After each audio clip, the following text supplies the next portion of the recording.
Hello students, our next topic of study is मनोविज्ञान का क्षेत्र यानी उसकी विषय वस्तु, स्कोप और subject matter of psychology. So as we all know कि कोई भी विषय क्यों ना हो उसका अपना एक एरिया ऑफ स्टडी होता है. तो हालांकि ज्ञान का अर्जन या स्टडी ऑफ या टू गेन नॉलेज प्राचीन काल में भी किया जाता था, परंतु बहुत सी कठिनाइयाँ उस समय फेस करी गईं और इन्हीं सब कठिनाइयों को देखते हुए हमने अब नॉलेज का विभाजन कर दिया है या उसको हमने क्लासिफाई या डिवाइड कर दिया है. कहने का मतलब ये है कि जिस सामग्री का अध्ययन किसी भी एक विषय में किया जाने लगा उसे उस विषय का क्षेत्र माना जाने लगा. एक विषय का क्षेत्र उतना ही ज़रूरी होता है जितना कि एक किसान के लिए अपनी एरिया को या अपनी ज़मीन को लिमिट करना या उसकी बाउंड्री बनाना, उसको सीमाबद्ध करना. मतलब ये है कि अगर कोई भी किसान अपनी ज़मीन को बिना सीमाबद्ध करे जोतना शुरू कर देता है तो वो कभी भी अपने कार्यों में सफल नहीं हो पाएगा, because he does not know कि वो किस लिमिट तक अपनी ज़मीन पर हल चला सकता है. तो और उसी प्रकार से एक अध्ययनकर्ता जो होता है, एक वैज्ञानिक जो होता है, उसको भी अपने क्षेत्र को सीमाबद्ध करना पड़ता है. और यही बात हमारी साइकोलॉजी की परिभाषा से भी स्पष्ट हुई थी कि मनोविज्ञान में हम ह्यूमन बिहेवियर को स्टडी करते हैं, प्राणियों के व्यवहार को स्टडी करते हैं. और प्राणी के व्यवहार को स्टडी करने के लिए जितने भी हम सामग्री का इस्तेमाल करते हैं उसे मनोविज्ञान की विषय वस्तु माना जाता है.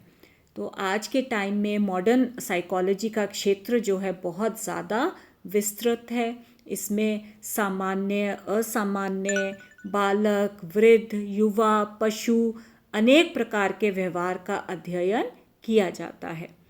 तो मनोविज्ञान में बेसिकली मानव और पशुओं के व्यवहार को हम स्टडी करते हैं. अनेक ऐसे व्यवहार होते हैं जिनका अध्ययन ह्यूमंस को एज अ सब्जेक्ट बनाकर आसानी से नहीं किया जा सकता. तो ऐसी कंडीशंस में हम पशुओं के ऊपर, एनिमल्स के ऊपर स्टडी करते हैं और जो भी रिजल्ट्स हमें प्राप्त होते हैं उनको हम मानवों के ऊपर भी लागू कर सकते हैं. हालांकि इसमें कई अपवाद भी देखे गए हैं, कई विरोध भी देखे गए हैं, परंतु ज़्यादातर नियम जो हैं वो पशुओं के ऊपर जो स्टडीज़ करी गई हैं उसके ज़्यादातर रिजल्ट्स जो हैं वो मानवों के ऊपर भी खरे उतरते हैं. तो व्यवहार जो है हमारा दो प्रकार का होता है, आंतरिक और बाहरी, यानी ओवर्ट और कोवर्ट.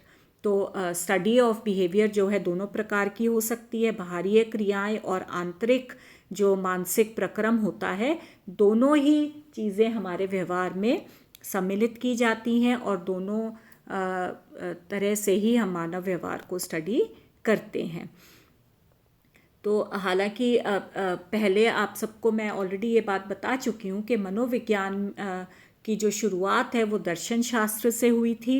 तो आंतरिक व्यवहार जो है, आंतरिक व्यवहार एक प्रकार से दर्शन शास्त्र का ही एक अनुभव कहा जा सकता है और आज के समय में इसको हम मनोविज्ञान का नाम देते हैं. इसमें किस प्रकार का व्यवहार आता है, जैसे हमारा चिंतन हो गया, हमारा प्रत्यक्षीकरण है, हमारी फीलिंग्स हैं, अनुभूति है, इस प्रकार के जो अनुभव होते हैं उनको हम आंतरिक व्यवहार में क्लासिफाई कर सकते हैं.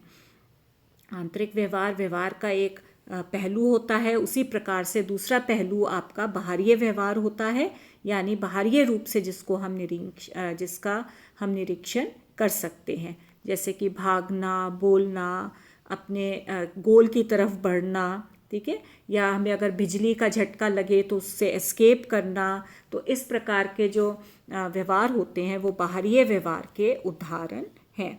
तो व्यवहार चाहे बाहरी हो चाहे आंतरिक हो, सभी प्रकार के व्यवहार को स्टडी करना मनोविज्ञान के क्षेत्र में शामिल हो सकता है.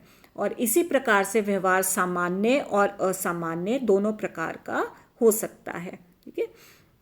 सामान्य व्यवहार वो होता है जो कि समाज द्वारा, सोसाइटी द्वारा जिसको एक्सेप्ट किया जाता है, और असामान्य व्यवहार वो होता है जो समाज के नॉर्म्स के अगेंस्ट होता है, जो समाज इनको एक्सेप्ट नहीं करता, यानी समाज के मानदंडों के विपरीत जो भी व्यवहार हम करेंगे उसको हम असामान्य व्यवहार कहते हैं। तो इस प्रकार से सभी प्रकार का व्यवहार मनोविज्ञान के क्षेत्र का निर्माण करता है। तो व्यवहार के संबंध में अनेक समस्याएं मनोविज्ञान की विषय वस्तु का निर्माण करती हैं, और जिनमें से हम कुछ एक को यहाँ पर डिस्क्राइब करेंगे। तो सबसे पहली समस्या है हमारी संवेदना या सेंसेशन। ये बहुत ही महत्वपूर्ण स्थान है संवेदना का मनोविज्ञान की विषय वस्तु में, और 19th सेंचुरी से ही देखा जाए तो इस क्षेत्र में बहुत से अध्ययन किए गए हैं। संवेदना क्या होती है, सेंसेशंस क्या होती हैं? वो फीलिंग्स जो हम अपने सेंस ऑर्गन्स के द्वारा महसूस करते हैं। ठीक है, आप सबको सेंस ऑर्गन्स के बारे में पता ही है। हमारे 5 मेजर सेंस ऑर्गन्स होते हैं, आईज, ईयर्स, नोज़, या फिर आपके जो स्मेल होती है, या आपके जो टेस्ट होते हैं। ठीक है, तो ये आपके मेजर सेंस ऑर्गन्स होते हैं, और इनके द्वारा जो अनुभूतियाँ होती हैं, जो फीलिंग्स होती हैं, उनको हम सेंसेशन कहते हैं।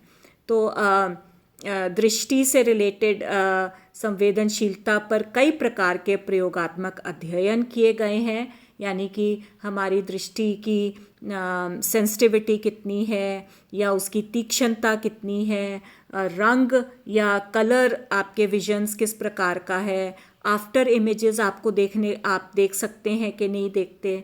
इसी प्रकार से ऑडिटरी या श्रवण संवेदनशीलता के ऊपर भी कई प्रकार के प्रायोगिक अध्ययन किए गए हैं, और उसमें आपके श्रवण से रिलेटेड यानी नॉइज़ से रिलेटेड विभिन्न प्रकार के एक्सपेरिमेंट्स होते हैं। फिर आपकी कुछ त्वचा रिलेटेड संवेदनशीलता को भी हम स्टडी कर सकते हैं, टच जिसको कहते हैं।